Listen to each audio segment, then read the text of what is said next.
Hello friends, today we are discussing journals. Wow, those are heavy. I know, it sounds sort of typical. A senior high school student keeps a journal/diary. I know, it's cheesy. Well, I say that journaling is very helpful. It lets you control your emotions and you feel safe about writing them down rather than telling them to an actual breathing person when, sometimes you never know what they're going to do about that emotional story that you tell them, It's out of your hands once it flies out of your mouth. And you may say something that you regret, but if you write it down, you have time to stew over it and think, is this an actual problem or am I overreacting? So, we're going to talk journals. There's a lot of different ways you can journal. You can write about your emotions or your feelings or what you're doing every single day. It all depends on you, honestly. I keep a lot of journals, to be honest. Maybe too many. But I keep a dream journal. And every day, if I have a dream, I will type it on my phone, and later when I'm not busy, I will transfer all of the dreams that I've had, and I will put them into this dream journal. And I just put the date on the top, and I write about the journal, no matter how silly or embarrassing it may be. I just write about it, and it's a lot of fun to look back at them later and be like, oh my gosh, I dreamt about that person, and I haven't spoken to them in 500 years. A lot of fun. You can also do what I call creative journaling. You buy like a book like this at Meijer or Walgreens, and you just do what it tells you to do. And you fill it out, and you write down the prompts. You can also go online and print out prompts. A lot of the time, you can find prompts that are for every day of the month, and add up being like every day of the year, so 365 prompts. You could also do a quote journal, which is something I tried doing, but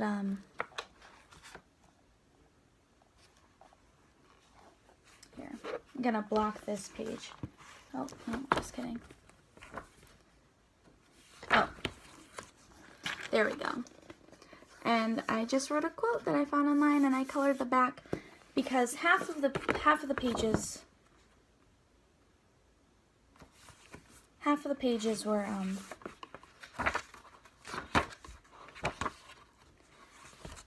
the pages were lines, half the pages were blank. So that's what I did to fill up the blank side. I would color the page, and then I would write a pretty journal or a quote in it, not necessarily a pretty journal. Also, another thing I did, or I'm currently doing, is that I'm keeping a relationship journal. So it might sound cheesy, but oh my goodness, I feel a little embarrassed showing this, so don't be too mean to me about it. I'm trying to find, okay, I want to block out the really embarrassing part. But I just wrote, oh goodness, I wrote out the Kelly Clarkson song because it reminded me about how I feel about this boy that I like. And, these make really, I think they make really cute gifts. He hasn't seemed too grossed out about it so far. And you can just write about the thing I love about this is you can write about every single date you've had. You can write about significant events in your life, fights that you had that you may look back on and think, wow, that was dumb. You can write about text messages that you sent each other, little love notes that you've written to each other, and you can tape them in here, and it'll make a really good gift, I think, for like a year anniversary, 2-year anniversary, 5-year anniversary, and I do not regret this journal at all. It's so far looking really good. You can also keep a feelings journal. So, a lot of the time, let me just make sure I find a good page to show.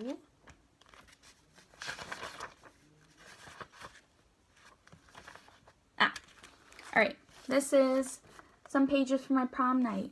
And I just wrote 7 pages about prom and after prom, and I get to keep those memories forever, which I think is really cool, and definitely worth your time. I mean, 7 pages might seem a lot to write about, but it flies by pretty fast, especially when you're doing it like the day after or something. So, you might be wondering, how do I start journaling? Well, my friend, first thing you have to do is you gotta buy a journal. The reason I wanted to do this video today is because I just finished a journal. And so I can show you what I do when I finish journals. First off, you want to buy a journal. It's pretty important. So once you buy a journal, you have to open it. Now I wrote my name like on this little cute little brackety thingy thing. What I do is I create 4 columns, 1 for the entry number, 2 for the date, the 3rd for the title, and the last one for the page number. The reason why I do this is that when I'm looking for journal entries, for example, I might look for prom night. Oh, here it is, and it's page number 34. I can flip right to page number 34, and I can read it all about my prom day when I was a senior. This is also helpful when you want to show people journal entries, because you may want to do that in YouTube videos, and you know, oh, mysterious day, and don't talk about it with anyone else. Don't want to show them that. Oh, look, my choir went on a field trip. I can show them that. That's page 55. Boom. Here's a day about my choir field trip. It saves you some embarrassment, and when you're flipping through, you can kind of like avoid some sketchy parts. It also makes you feel really organized doing this, and your thoughts look calm, cool, and collected. So I save, depending on the size of the journal, this is 256 pages, so I saved 3 pages for that. Another journaling problem that you may come across when you do start journaling is, how do I start? How do I finish? I've faced that problem a lot, and finally I came up with a solution. First off, you want your first journal to be just explaining who you are as an individual. And yeah, so you just explain, oh, this is my favorite color, or you could write a journal page about why you started the journal, why you feel like journaling is good for you, why you wanted to do this. And that's what I do. It just gets you to fill that first page that sometimes is the hardest to fill. And I create a little outro for myself. I always write at the end of my journals, so peace out. And I write a big peace sign at the end of my journal. You can't really see it because there you go, yellow highlighter. So that's something that you can always have those 2 things to do to sort of start your journal and end it, which is what a lot of people have a hard time doing. And of course you don't have to use the way I do it, but it's easy when you know what you're going to start with and know what you're going to end with. Some more tips for you. Write in black ink. I find that sometimes gel pen or highlighter or marker, like you saw, the yellow highlighter, it doesn't always stay on the page. It'll fade away, but black ink stays pretty well. One day you'll realize that if you don't have a certain pen, you can't journal, and I'm at that point. I have the Pilot G7 black pen, fine line or whatever. Fine point. That's the pen I always use for journaling. So I hope that answers any questions you have about journaling. If you have any more, feel free to comment down below. So yeah, like, comment, and maybe I can post some videos showing some pages from my journal, which would be pretty nerve-wracking, but, or maybe I could do videos of me reading my elementary school diaries out loud. I'm sure there's a lot of pages about how mad I was at my parents, so that would be a doozy. All right, happy journaling. Bye.